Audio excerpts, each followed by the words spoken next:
Welcome to History 112, Lecture 45, Nixon, Kissinger, and Vietnam.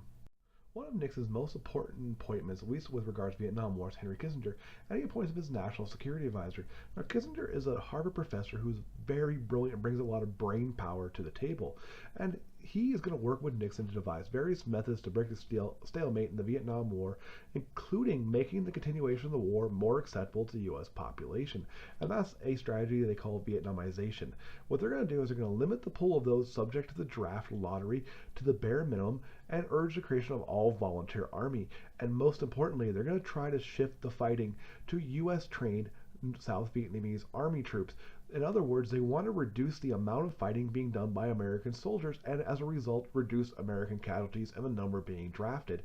And in turn, that's going to take a lot of the steam out of the anti-war movement. And he's going to begin doing this in 1969. Over 3 years, the number of U.S. soldiers is going to fall from 540,000 to just over 60,000. Now, that's not going to help break the stalemate, but it's certainly going to ease domestic opposition to the war. Now, while Nixon and Kissinger are going to try to make the war more palatable to people back home, within the region they're actually going to escalate the war. Now, North Vietnam had been smuggling supplies through Cambodia to supply its forces operating in South Vietnam. As a result, Nixon is going to wage what they call the secret war, where we're going to bomb Cambodia without informing Congress. And in 1970, after the government of Cambodia is overthrown and a pro-U.S. regime is installed, they're going to invite U.S. ground forces to enter the country and finish clearing out North Vietnamese bases. When the news of Cambodia breaks, this is going to reignite the anti-war movement. And student protests against the war are going to turn violent, especially at a place called Kent State, where the National Guard will open fire on student demonstrators. Now, Congress is going to react by repealing the Gulf of Tonkin resolution, and Nixon is going to simply ignore them. Importantly, also this time, the Pentagon Papers are going to be leaked to the press, who are going to publish details of Nixon's secret war.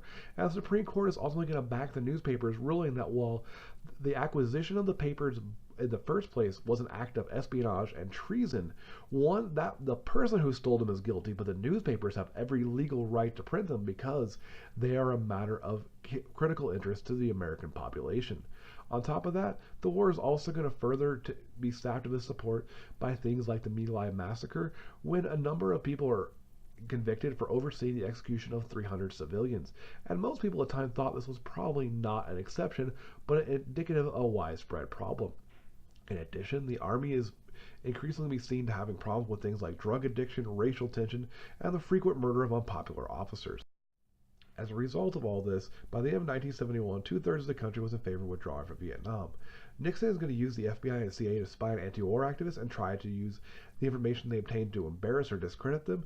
Nixon and his Vice President Agnew are going to become very hostile to the opponents in public, and things are going to really ramp up when the Easter Offensive is launched by the North Vietnamese Army, and it's the biggest offensive since 1968.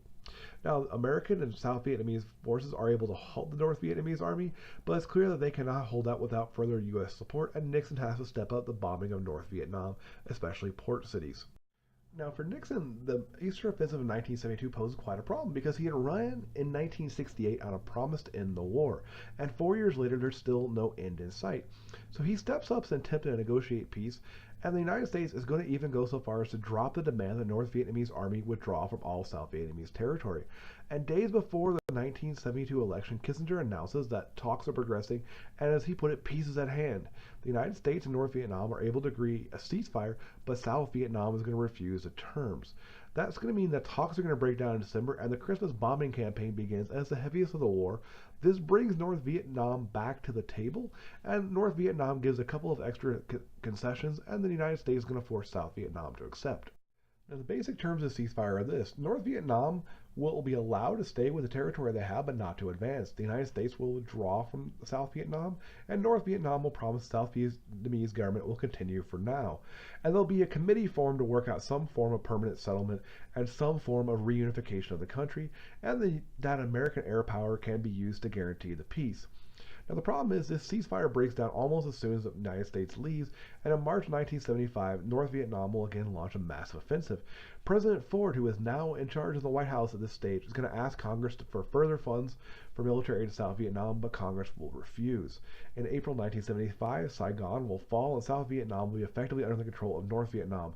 At about the same time, the Khmer Rouge is to come in and seize power in Cambodia.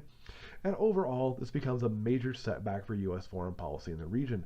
And we do have to remember that at war's end, we're looking at about 1.2 million Vietnamese soldiers dead, 55,000 American soldiers dead, 300,000 U.S. casualties, and an unknown number of civilian casualties in Vietnam, with at least 2 million civilians killed and wounded during this war.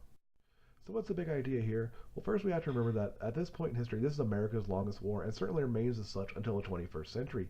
Now, Nixon had promised peace and he must deliver if he is to be reelected in 1972. So in the short term, he limits U.S. involvement while also expanding the war. But by 1972, when no end is in sight, Nixon negotiates a ceasefire that collapses. And by 1975, the American government is powerless to prop up the South Vietnamese regime any further, and the South Vietnamese regime falls. See you in the next lecture.